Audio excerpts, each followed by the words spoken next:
آج جو اداروں پر چڑھائی کر رہے ہیں فیصلے بھی ان کے حق میں ہی آ رہے ہیں۔ بنائی ہوئی پارٹی اور مسیح اور مسلط کی ہوئی پارٹی میں فرق ہوتا ہے۔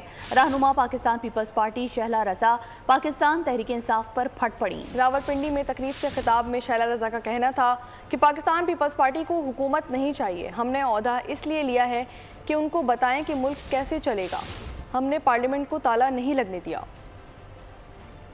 آج بھی وہ لوگ جو اداروں پہ چڑھائی کرتے ہیں خوش ہو رہے ہیں کہ انہیں کہیں سے یہ فیصلہ آ گیا ان کے حق میں۔ یہ بتاتا ہے کہ بنائی ہوئی پارٹی میں اور مسلط کی ہوئی پارٹی میں کیا فرق ہے۔ پیپلز پارٹی کو حکومت نہیں چاہیے تھی۔ آج جو ہمارے گورنرز ہیں، آج جو صدر پاکستان کا عہدہ ہے، آج جو ڈیپٹی اسپیکر کا نیشنل اسمبلی میں عہدہ ہے، یہ ہم نے اس لیے لیا کہ ایک تو پارلیمنٹ کو تالا نہ لگے، اور دوسری بات یہ کہ ہم بتائیں گے کہ سیاست کیسے ہو اور ملک کیسے چلے گا۔